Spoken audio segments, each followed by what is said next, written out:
Good afternoon, everybody, and welcome back to the Saints Insider Podcast. Zach Ewing here with Luke Johnson, Rod Walker, and Jeff Duncan.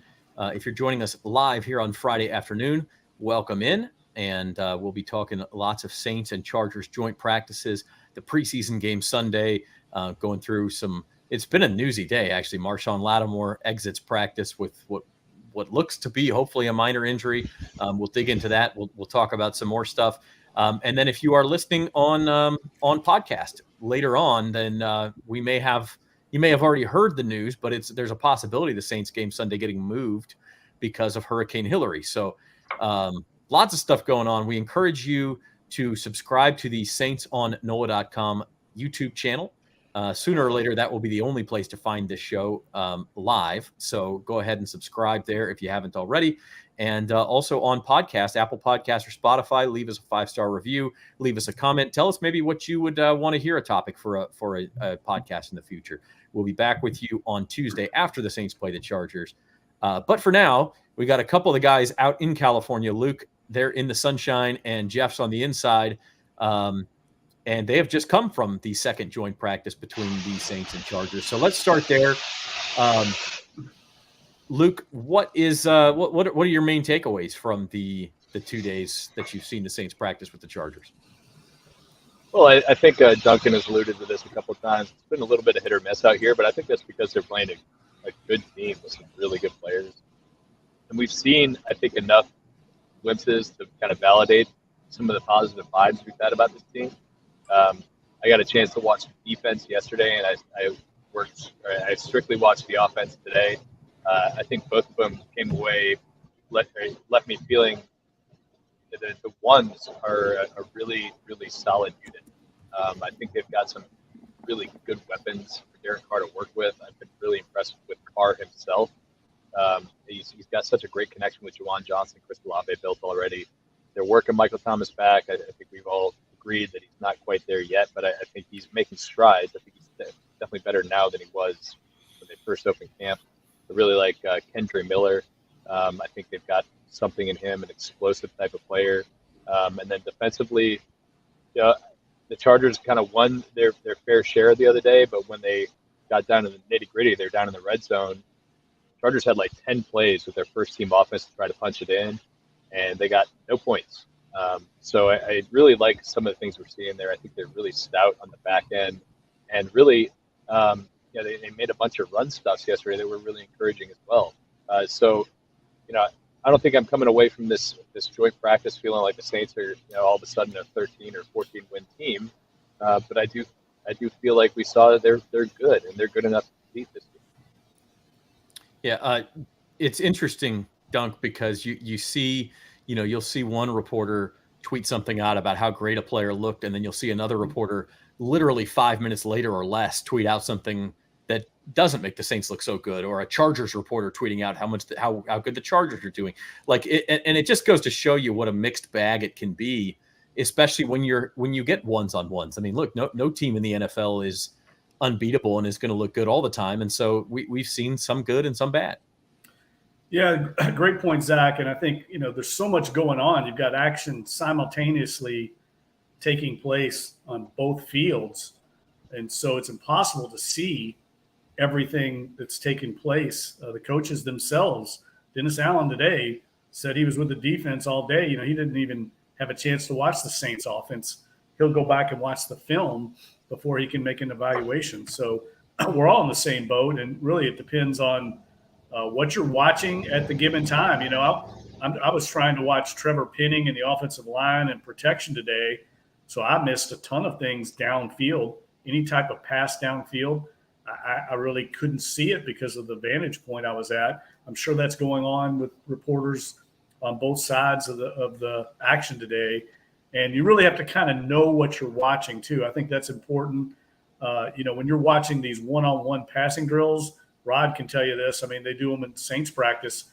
The offense should win 90% of those. The receiver's at a huge advantage because he knows exactly where he's going, and the defensive back doesn't, and he's got an entire field to defend. So that's why we saw great cornerbacks yesterday, like Marshon Lattimore and Derwin James, struggling in coverage because they're at a disadvantage in those situations. Once they go to 7-on-7 drills, it gets a little bit harder for the offense. And then once you go to team drills, it's kind of leveled the playing field, and you see the efficiency and the completion percentage of the quarterback, all that starts to go down from what you saw, say, in one-on-one. So you just have to know what you're watching and what the report is from, what drill it's from, to know exactly, how much to gauge from that report. Yeah, and I don't want to bury the lead. Jerry is here, one of our regulars, and he asked if Marshon Lattimore is all right. Lattimore did exit drills in practice. I guess he, correct me if I'm wrong, guys, but he did some 7-on-7, but then left, had his leg wrapped for a brief time, and obviously a major concern for the Saints. But Dennis Allen says it's just a precaution, that they don't think it's serious. But is there anything else y'all can tell us about Marshon Lattimore? I think the main thing, I got a chance to watch Dennis's, his post-practice conference, session with the media. And he did, he said they're going to evaluate it, and he didn't think it was too serious. And, that's the thing. I think Dennis has sort of said that about a lot of injuries, but you definitely got to hope this one isn't serious. Because, Marshon, which is kind of what I wrote about a little bit today, just to me, he's been definitely their best defensive player. And he's a main piece of what this team wants to do defensively. And if, without him, you have Paulson Adebo and Alontae Taylor, who could, whichever one doesn't win, the other position could step in for Marshon. But Marshon just makes such a big difference, and he's had a really big camp, and he's talked about how he wants to be the best corner in the NFL, and he's sort of shown that this training camp. I feel like he's really been locked in, and which sometimes you don't see from veteran guys like that entering their 7th season, but he's really been locked in, and you can tell that he really wants to be the best player, the best cornerback in the NFL.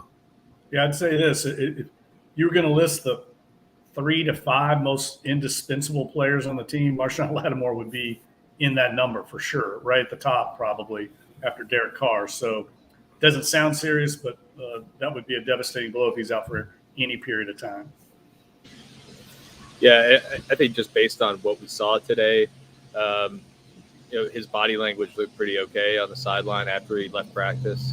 The wrap that he had on at the beginning, right after he got hurt, that wasn't on his leg by the time practice ended. So obviously that you can only learn so much from that sort of thing. But the Saints seem to feel that it's not something that's going to be something that's going to keep him out sideline for a long time.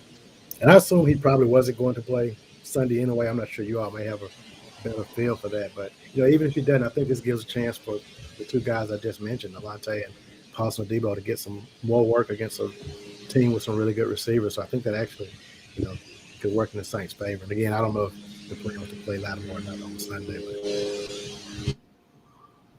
Yeah. I think, and Luke's outside, so the background noise you hear is like cars going by. We're going to try to keep him muted when he's not talking, and so you don't hear that. But that's on scene in California. So yeah, the Saints Chargers play, or they're supposed to play at 6:00 on Sunday, and that's kind of the other bit of news here, is that Hurricane Hilary, believe it or not, the Saints leave town for California, and that's when a hurricane disrupts their preseason. So it's like how can I don't know how that happens, but the first hurricane watch in California in decades, and the Saints happen to be there.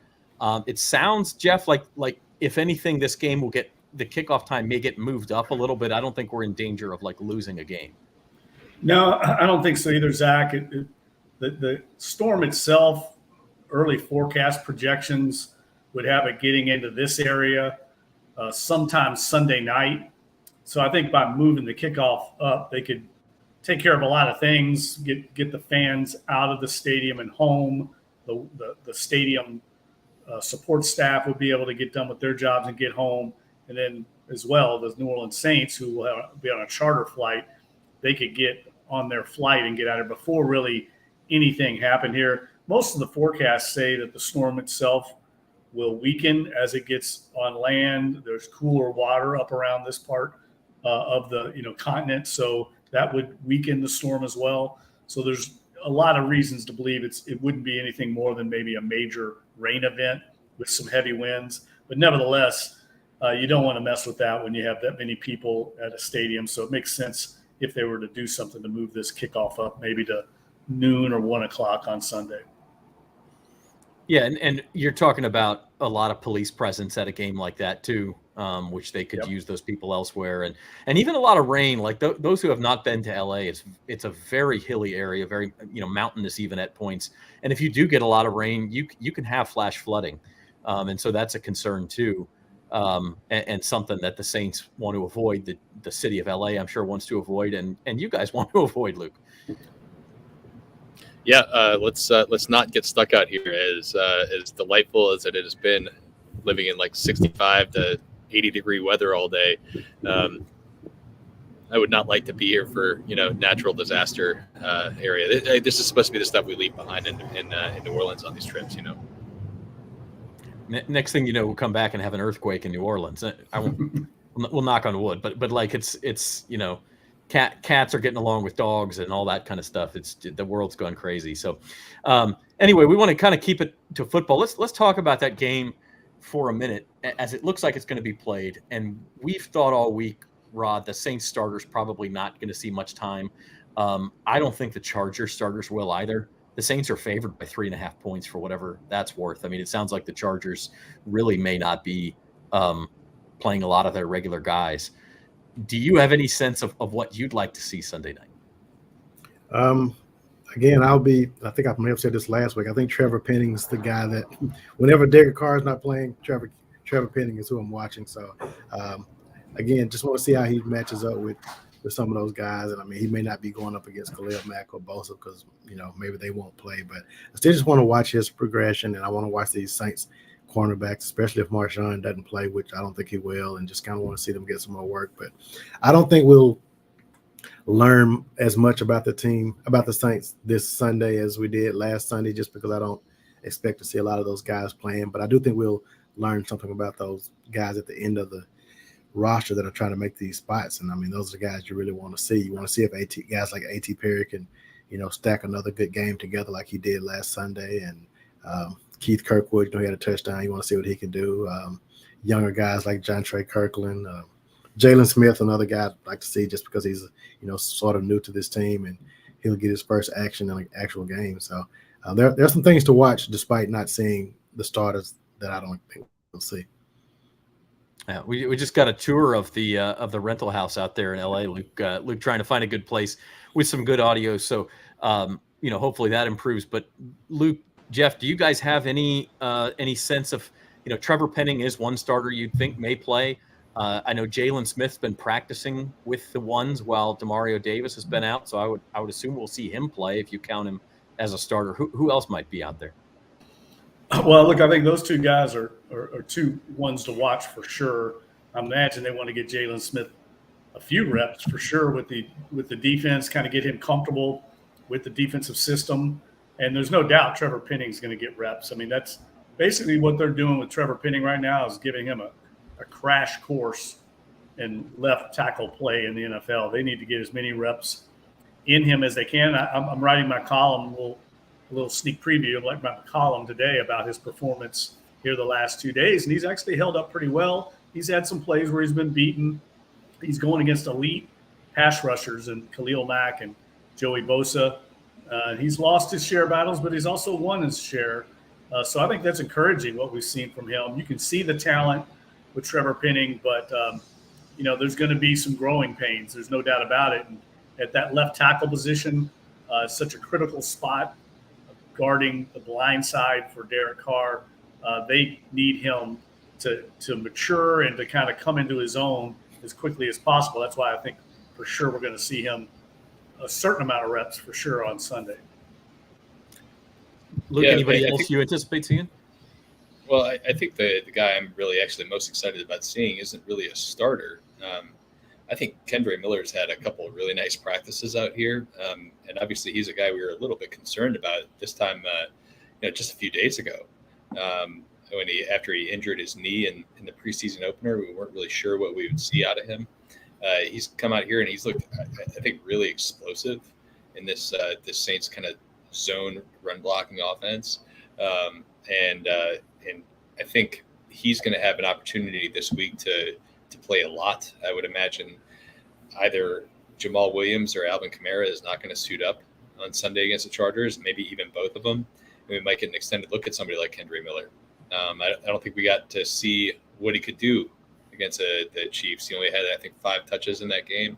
I'm hoping we get to see a lot of them because I really think people are going to see how explosive he is as a player and why the Saints are excited about him, why I'm excited about him. He's a fun guy to watch. Yeah, I mean, I think that was maybe, I don't know about the best news, but one piece of really good news for the Saints out in LA is that Kendre Miller was ready to go yesterday, back from that knee sprain. Any of the other injured guys, do we have updates on Andres Pete or Demario Davis? I mean, I know they're there, which is a good sign. They dressed out. Do we anticipate a full return anytime soon for them? I think the fact that those guys are here is a good sign, but I would imagine the earliest for somebody like Pete or Demario Davis being back at practice, being back with the team would be next week. I think the same. Taysom Hill actually is here today too. I didn't see him yesterday. I was kind of thinking maybe he didn't make the trip, but he was here today. So all those guys, it seems like at the very least we can glean from that they're not dealing with stuff that's going to put their status for week 1 in jeopardy. But I don't think we'll be seeing any of them play this week against the Chargers. Unfortunately, I mean, those are some guys those guys have been around for a while. You don't miss a whole lot with them guys missing practice. They know what they're supposed to be doing. So I don't think those are really big deals if you can't get those guys back right away. Yeah. No, I agree, Rod. And T Dirty asked what's up with Lattimore. If you're watching live, we did go over that. We don't know. I mean, it sounds like another minor injury, a precautionary thing, but you can't say that for sure at this stage until they run some tests and we see when he's going to get out there. And the earliest we'll get an answer is next week when they return to New Orleans, because he wouldn't play Sunday either way, as you guys mentioned. So that goes for a lot of those guys. One guy who did practice, probably won't see him Sunday, but Jeff, you wrote a column about him that's been well read over the last couple of days. Michael Thomas, and number one, look, Michael Thomas is out there. He's getting practice reps, something that he has not been able to do a lot in recent years. And so that's a good sign. But as you wrote, he doesn't necessarily look like his old all-pro self yet either. No, and that's, very understandably so, right? I mean, he's hadn't played a lot of football the last 3 years. He's had multiple procedures on his feet, and, he's working his way back. Dennis Allen today talked about Mike Thomas and went out of his way, basically, I think, to temper expectations. I think the words he used was he's a work in progress. He's missed a lot of football, and he's moving around. I mean, this is basically what we're going to get from Mike Thomas right now. A lot of short passes, a lot of like possession type throws, hitch routes, curls, allow him to use that big body he's got. He's a big, strong, physical guy, but the routes that he's not as proficient at right now, and it makes sense, right? It's the choice routes. It's the routes where he has to go out and make quick, sudden, horizontal movements and choppy steps with his feet. When you've had multiple procedures on your feet, you're not going to run those routes as well. Never was great at those. That wasn't his strength. And the Saints offensive staff knows that now. So they're going to use him probably more on crossing routes, over routes, those type of slant routes, which he's always been good at. Use his big body, his physical hands. But it's a work in progress. And anybody that has been out here long and seen him practice will tell you that. And we've now heard from Marshon Lattimore to Bradley Roby to Dennis Allen to Mike Thomas himself say, he's not there yet, and he's working his way back. But I do think he is getting better. There's no doubt about it. But he didn't catch a lot of balls today. I think he caught the first pass in team drills today from Derek Carr, and then really didn't have much action after that. So I would say the last 2 days, he really when they gone to team drills, hasn't had a lot of work, hasn't had a lot of action. The ball's gone somewhere else just because the play design or someone else broke open for Mike Thomas. So I think it's still way too early to say where he's going to end up for this team, what kind of role he's going to have. But anyone thinking he's going to be back to that guy that he was 4 years ago, I think is going to be disappointed. Yeah, Rod, what are your expectations for Mike Thomas? I mean, it strikes me as the kind of guy who they lean on at times, but is not going to be that every down threat. Yeah, I think that's something that Jeff pointed out in his column. I mean, I don't think they need him to be that this time. I mean, I think Chris Olave is sort of taken over as, the go-to guy for this team. And I mean, this team they have more weapons now than they've probably ever had since I've been covering the team. And I mean, you look at what they brought into the tight end room with, adding Foster Moreau and Jimmy Graham to already having Juwan Johnson. You look at the steps that Rashid Shaheed made last season. I just think this team has so many weapons that you don't need Michael Thomas to ever catch 149 passes in a season again. He can get away with catching, he catches 50 or 60 passes this year. I think he's done good. I think he's a guy they're going to go to on, third and short. He's your guy, and you need that kind of guy. I think he'll open up some things for Olave and Shaheed and the rest of those weapons they have. So I think even if he's not who he was, that's not a bad thing for this Saints team because they don't really need him to be who he was anymore. I just want to make sure that, or I hope that Mike, if that is his role, that he's okay with it. I mean, he's only ever been the guy in the NFL. He's only ever had like 100+ targets, and if he's not that this year, I'm going to keep an eye on how he handles it. It's hard. He's been humbled a lot these last couple of years, and that just be another serving of that. So it's just something I'm going to keep it because I agree with you, Rod. I think his role is going to have to change. And I think this is an offense that, I mean, that might, and Derek Carr kind of mentioned this one day. This is an offense where there might be a game when Michael Thomas catches 12 passes, but the next week he may catch 2 passes. But they have that many weapons where they don't really need you to be that guy every week. And I think that's what he's going to have to buy into, and what all the offensive weapons are going to have to buy into this season. And so far, that's what he's been preaching. That he just wants to play his role, help this team in the offense in any way he can. But what is interesting is if you look at his contract, how it was restructured this offseason, when it looked like Mike Thomas might be headed elsewhere, and he ended up re-signing with the Saints a 1-year deal. I mean, it is an incentive-laden deal. There's a lot of reasons why Mike Thomas would want to be the number one guy again, because a lot of his money is tied up in his production, how many catches he makes, how many yards he gains. So if he is a role player, he's going to fall short on a lot of those, unlikely to be earned incentives in his contract. And so that's going to hit him in the pocketbook. So for him to sacrifice that for the good of the team and be a selfless player the way he's at least preaching so far, I think it's a very positive sign. Says a lot about where he's at and his maturity level at this stage of his career. Yeah, it's interesting you brought that up, Luke, because it seems like so far, I don't know if it's humble, but he seems like he wants to be more involved and more of a team-first guy than he has necessarily shown in the past. But as you say, as weeks go by, as some of those incentives look like they're not going to be met, do those frustrations mount for him? And that's if he stays healthy physically. Yeah, and I mean, like, let's just be clear. This is all if the season plays out the way we're kind of anticipating what we're seeing right now, right? Like maybe he hits some epiphany in these next 3 weeks, and he ends up being their number one guy. Who knows? But yeah, I do think that it bears watching, right? It just because he's never had to be in this role where he's like secondary, maybe even the third option in the passing game. I think right now, if I were to stack their passing options, it's Chris Olave and probably Juwan Johnson. And I think there's good reason to think that because A, he's really good, and B, Derek Carr has historically thrown a lot to the tight ends. And then probably Mike Thomas. And this is not even taking into account Rashid Shaheed, who was having a really strong start to his training camp before his injury. It's not taking into account Alvin Kamara, who I think is going to be more involved in the passing game this year. It's just he's not the number one guy, and they're going to be they're going to be spreading the ball around. So, I'm curious. I'm curious to see how he handles that, because if you have ever been around Mike, he's a very, very passionate guy, and he's always a guy who says he's about team first, and I think we're going to see that this year. We're going to see if that's really what he means. Yeah, fascinating stuff, and it's really just one of the.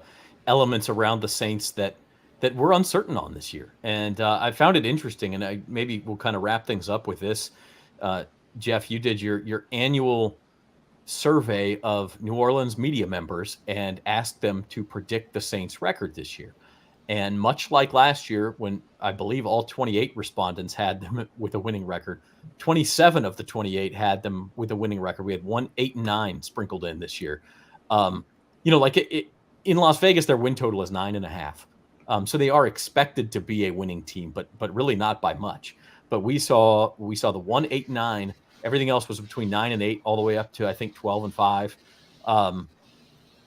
I guess first of all, were you surprised at the level of optimism after everyone kind of got burned by that last year?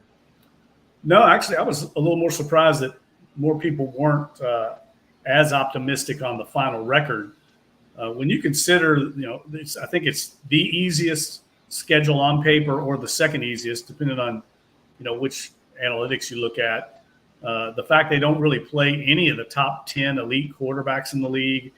They drew the schedule rotation with the AFC South and the NFC South, which are arguably the two weakest divisions in the NFL. I mean, it's hard to look at that schedule and not see the Saints winning 9 games. I mean, you really got to pick some upsets there to not see the Saints win 9 or 10. So the Vegas odds makers, I think, are spot on, 9.5. And that's kind of how our predictions came out. I think maybe a little more optimistic. More people probably went to 11 than went to 9. But I think 10 and 7 is pretty much was the mean there for most of our picks. And that makes a lot of sense when you look at the schedule, the additions the Saints have made, and the fact that, they don't play a lot of elite quarterbacks this year. It's a very random luck of the draw as far as the schedule is concerned. Jeff, you went 10 and 7? Yes. For your pick? No, yeah. 9 and 8. 9 and 8. You went 9 and 8. Okay. Yeah. Rob, you've been Mr. Optimist the last couple of years. So explain your viewpoint. I went 11 and 6, I think, after picking them to go 13 and 4 last season, which Jeff still gives me a hard time about. But yeah, I mean, I think when you look at that schedule, I don't think there's a team on that schedule that you say, oh, this team might be in the Super Bowl this year. Like, it's just not. I don't know if there's a quarterback they play that you say, oh, this might be the MVP this season. So I just think, things just set up really well for them. I think, obviously getting through these first 3 games without Alvin Kamara will be big. But again, I mean, if this team doesn't do well this season, I mean, I don't know what what the solution is. I think they'll have to make some changes if they don't do well. And I want to give a shout out to Ed Daniels, who was the one who picked them to go 8 and 9 this season from WGNO. Luke, I think you were 11 and 6 as well, right? Yeah, I picked 11 and 6, and I think that is what I think this team can be this year.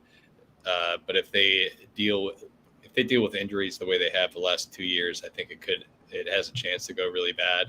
They're not as deep on this team as they have been. Like these last 2 teams, I mean, there's a reason for optimism. They had a lot of good players on those teams. And yes, every team goes through injuries, but you can look through the data. The Saints were at some of the worst injury luck just in terms of the quality of players they were losing for the amount of games they were losing them. And they still were right in the mix in December both of those years. So I think that tells you that they were good enough to weather a lot of that stuff to even be in the conversation. And then you add a quarterback to that mix, it gives you a little bit of optimism. And I think we've seen throughout camp that Derek Carr brings something different to this team that they just haven't had. So I think there's reason to be optimistic about them. And I think they should be the favorites in the NFC South. But if for whatever reason they have to deal with losing Marshon Lattimore for 10 games to some freak injury again, and if Derek Carr goes down, and if they have 8 or 9 different offensive line combinations like they had the last couple of years, I think this could go really poorly for him. I hope not. Dr. Doom over there. Like I was telling Jeff the other day, it's like I really this is 3 straight years where I thought they were going to be decent, and the last 2 years I haven't been able to see if I was right. I don't think I could really base what they've done the last 2 years in any sort of fact to say they were bad, because we just didn't get to see the team. So I just want to see them have. I want to see them have just like normal injury luck this year, where they're dealing with like a NFL medium amount of injuries, right? And see what they can be with that. And I think they can be pretty good. I mean, and I really think, I'm glad you said that, because if you fast forward and have Zach from February come back and tell me the Saints went 6-11, I wouldn't be shocked, because I think there's a path if there are injuries and there are depth concerns. And look, Dennis Allen's never won more than 7 games as a head coach. Like, I wouldn't be stunned if it was 6-11, but I also wouldn't be stunned if February Zach came back and said they went 13-4 and got a bye. Like, I mean, I think that ceiling is there too. And they're not the only team in the NFL that has that wide of a range. I mean, the NFL has such parity for a reason, but I was looking this up. They're favored in 13 games. But of the 17 games, 11 of them have a spread of a field goal or less. And actually, I take that back. It's 11 have 2.5 points or less. 4 more are exactly a field goal. So there's only 2 games that have a spread of more than a field goal. Like, I mean, you're talking about a vast range of outcomes for this team. Yep.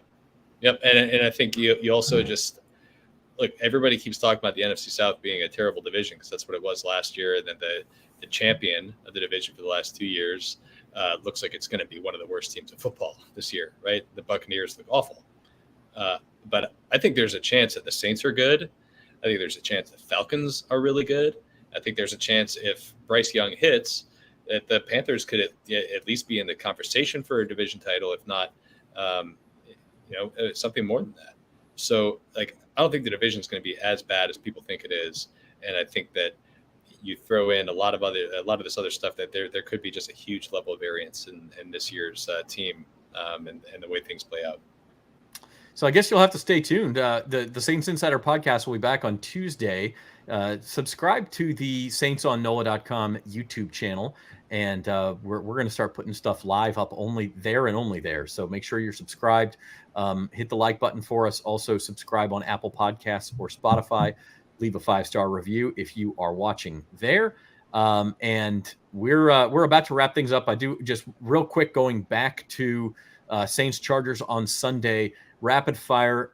Jeff, we'll start with you. One question you would like to see answered in Sunday's game. Well, I want to see if the offensive efficiency we saw early on carries over this week. Even if we don't get the first team unit in there, we still saw a lot of good things from some of the other guys on that offense. I want to see if it carries over. We saw it here the last couple of days on the practice field with some really nice connections in the passing game. I want to see if that passing game continues to cook, whether it's Derek Carr or Jameis Winston or Jay Kaner. Rod, how about you? One question you'd like to see answered in Sunday's preseason game. I think I'm just going to go with Jalen Smith and just, is he able to step in and be what the Saints thought he could be when they, made the decision to sign him and add some depth to that linebacker room, which to me is still probably my biggest concern, going forward. So, I'll be definitely watching Jalen Smith and want to see what he can do for this defense. It's always hard to be last on these things because the other two take your ideas, Luke. But what have you got for us? No, they left me the one I was hoping they would leave me. I want to see Trevor Penning. I want to see if he could stack 2 good performances together. These reps are crucial for him because he missed all of last season, essentially. I mean, he played in 6 games, but only started one of them, was just kind of a swing offensive lineman for the other 5. So, look, I think he played really, really well against the Chiefs. I think he's held his own against 2 really good bookends in Joey Bosa and Khalil Mack out here. If he can stack another strong preseason game together, I think I'll feel pretty good about what this offensive line could be this season. Awesome. You also mentioned Kendry Miller. It'll be fun to watch him. And I'll throw out one. I want to see the tight end rotation. I mean, you're writing about the tight ends this weekend, Luke, and Juwan Johnson, the starter, probably not going to play on Sunday, but they got to play somebody. So does Jimmy Graham get a lot of time? Does Lucas Kroll take time? He's just come back from injury. Taysom Hill, and just how that rotation works out. Yeah, I'm really intrigued in seeing Lucas Kroll play. He's out doing team drills today. He's like a guy who was having a really sneaky good camp before he had that tailbone injury, I mean, it's hard to see a spot for him on the roster. Foster Moreau, right, we need to make. too. Yeah. Yeah, I mean, he's got 4 guys ahead of him at tight end, but he's a guy who the Saints would love to keep on the practice squad. I just don't know if they're going to be able to if he goes in and plays in the preseason like he has in training camp. All right, so Saints Chargers Sunday night. Check out NOLA.com for all the coverage. Check out the Saints on NOLA.com YouTube channel. Luke and Jeff are posting a post-practice video there as well with a few more takeaways specifically from today's practice. And we will be back with you on this feed on Tuesday, the 22nd. We'll talk Saints Chargers. We will look ahead to some Saints Texans joint practices, maybe have some injury updates and all that kind of stuff. So keep it locked to NOLA.com. Thanks for watching. Thanks for listening. And for Jeff Duncan, Rod Walker, and Luke Johnson, I'm Zach Ewing. We'll see you next time.